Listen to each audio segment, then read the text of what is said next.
Bismillahirrahmanirrahim. Assalamualaikum warahmatullahi wabarakatuh. Alhamdulillahi rabbil alamin.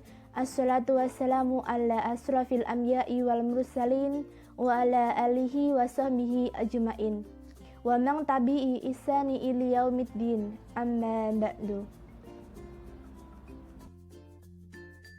Baiklah, di sini saya akan melanjutkan pembahasan yang kedua, yaitu materi tentang pembagian wewenang. Pembagian wewenang. Wewenang terbagi menjadi 3, yaitu yang pertama wewenang lini, yang kedua wewenang staf, dan yang ketiga wewenang fungsional. Yang pertama, wewenang lini. Wewenang lini adalah wewenang di mana atasan melakukan bawahannya langsung, yaitu atasan langsung memberi wewenang kepada bawahannya. Wujudnya dalam wewenang perintah dan tercermin sebagai rantai perintah yang diturunkan ke bawahannya melalui tingkatan organisasi. Wewenang lini juga merupakan organisasi yang kecil, jumlah pegawainya sedikit. Pemilik biasanya menjadi pemimpin tertinggi dalam organisasi tersebut. Hubungan kerjasama bersifat langsung atau face-to-face relationship. Kemudian, spesialisasi yang dibutuhkan rendah. Anggota organisasi saling kenal atau mengenal. Alat-alat, kemudian struktur organisasi masih sederhana. Produksi yang dihasilkan belum beraneka ragam. Kemudian, pimpinan organisasi seseorang yang bersifat tunggal dan garis komando ke bawah yang sangat kuat.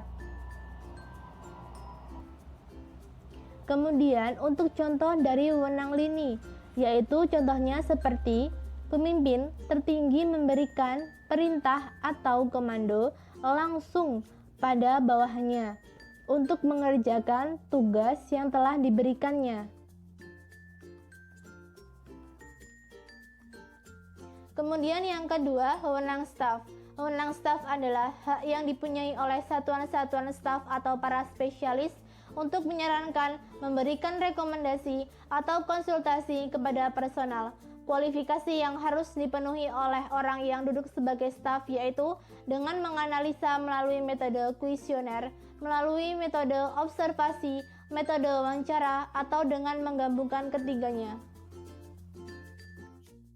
Kemudian contoh dari wewenang staf, yaitu contohnya seperti kelancaran dari tugas seseorang pemimpin dibantu oleh staf, di mana para staf memberikan masukan, kemudian bantuan pemikiran, saran-saran, dan data informasi yang dibutuhkan oleh seorang pemimpin tersebut.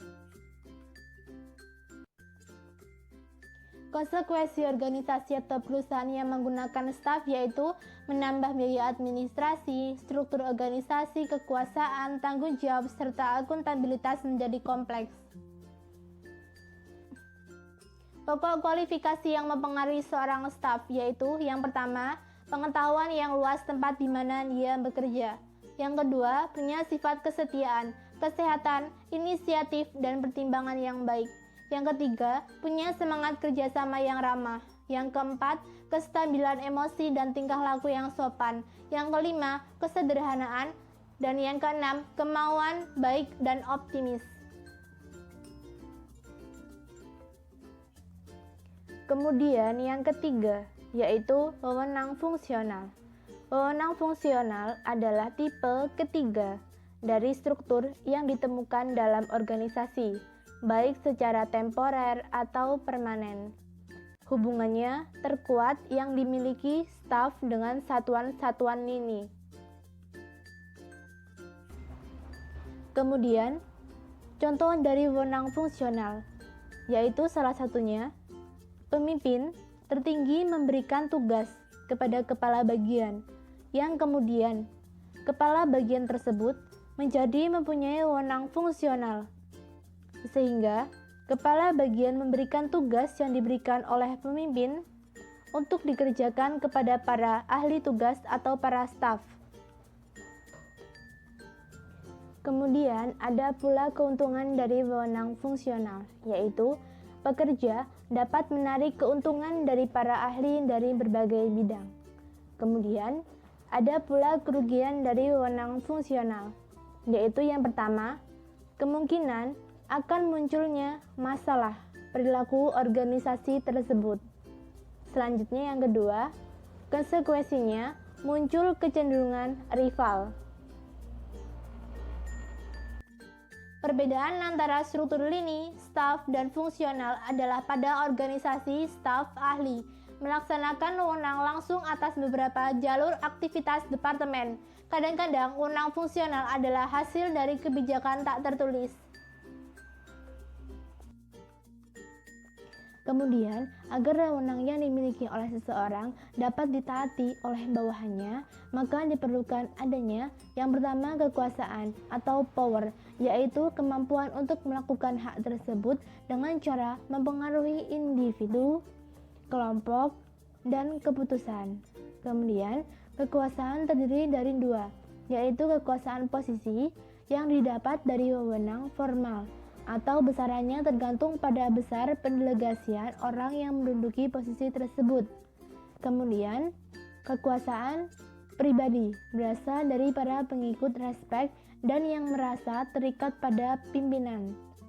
Kemudian, yang selanjutnya adalah tanggung jawab dan akuntabilitas tanggung jawab, yaitu kewajiban untuk melakukan sesuatu yang timbul bila seseorang bawahannya menerima wewenang dari atas. Kemudian pengaruh atau influence, yaitu transaksi di mana seseorang dibujuk oleh orang lain untuk melaksanakan suatu kegiatan sesuai dengan harapan orang yang mempengaruhi tersebut. Pengaruh dapat timbul karena status jabatan, kekuasaan, dan menghukum. Kemudian pemilikan informasi lengkap, juga penguasaan saluran komunikasi yang lebih baik. Sekian presentasi dari pembahasan materi yang pertama dan kedua. Apabila ada kesalahan, saya mohon maaf. Saya akhiri. Wallahu muwaffiq ila aqwamit thoriq. Wassalamualaikum warahmatullahi wabarakatuh.